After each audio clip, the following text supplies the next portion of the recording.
The sermon that you're about to hear is called The Jazz of Christmas, and it explores the connection between jazz music and the story that we tell of Jesus' incarnation.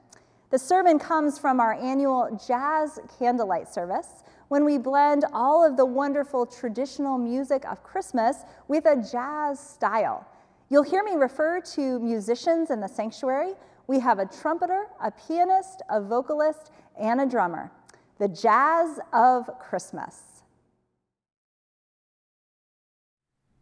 What I love so much about this evening's service is the magic that's happening right over there.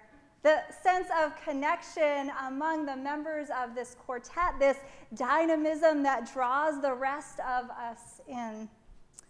One of the hallmarks of jazz is improvisation. As musicians are listening with utter attentiveness to each other, perceiving the moment, feeling the room, reading the atmosphere, the spirit of the place, and finding new notes being played in new ways as this unique moment unfolds.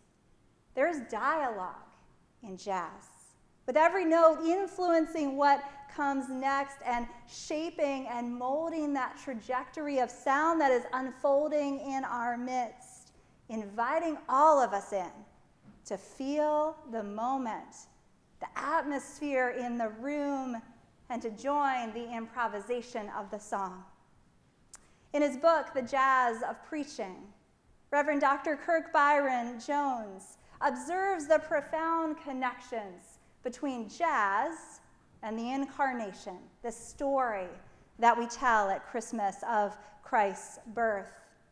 Jazz, he says, is a dynamic, embodied art form.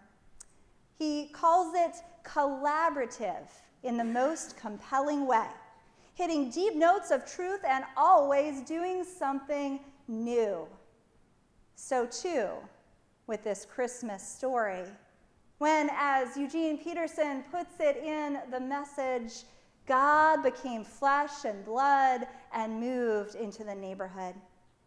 And yet for all our telling and retelling of this Christmas story, Reverend Jones observes that neither jazz nor the incarnation can ever be fully explained. I suspect and hope, he says, that no one will ever try to offer a definitive word on either one. Like jazz, the miracle of the incarnation must be felt and known and told and retold with that openness to new notes being played, new truths sounding forth. In the brokenness of the world to which our Lord was born, we see a world that was then and is now so far from the justice and peace and love and joy that is the essence of God. And like this suffering, struggling world, a world of beauty too, jazz was born out of struggle.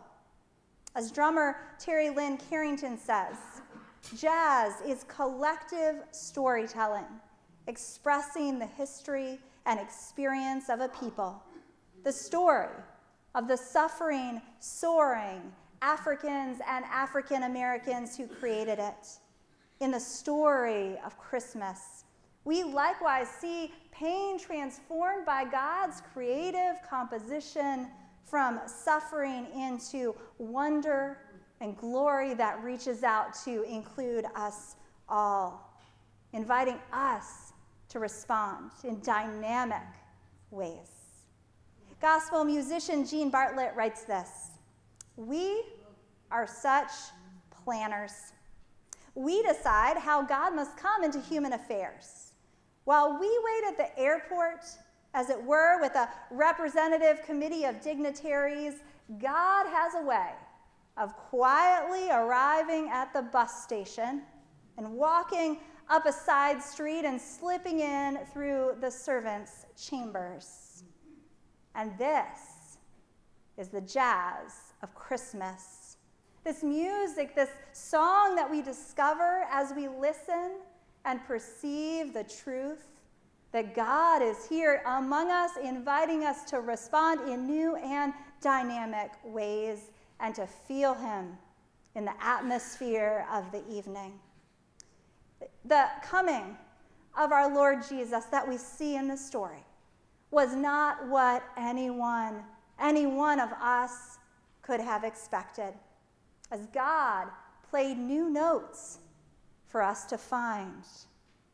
He was born, we know, not in the splendor of a palace, but in the simplicity and humility of a stable.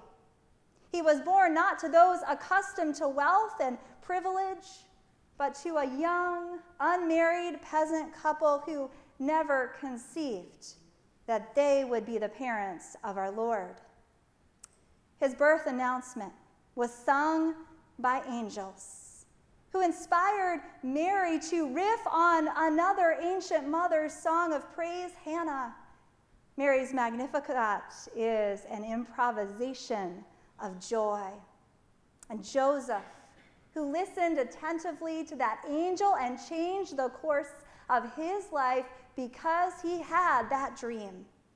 And Magi, who set out on that journey to a far land because they saw a star guiding them in the night sky, and shepherds who left those familiar fields to go and find the child, and an innkeeper who opened up his stables to make room for this young couple, all of them improvising notes of faith. This Christmas story that we tell is unexpected, unfolding, responsive rhythms being worked out in our midst, the sounds coming forth from a simple wood shed, inviting us into the improvisation of God's redeeming love. Jazz great Wynton Marsalis once said, "When you are ready to listen, the music is there to be heard." Tonight, the music, the jazz of Christmas is waiting for us to hear it, waiting for us to come to that woodshed, inviting us there to offer up all that is broken in our lives, all that is pained, all that is a struggle, and offer that up to our Lord who has come into this world to give us new life and to take our own pain and transform it into beauty and joy and gift and grace. God is the great improvisational artist, making music in our lives.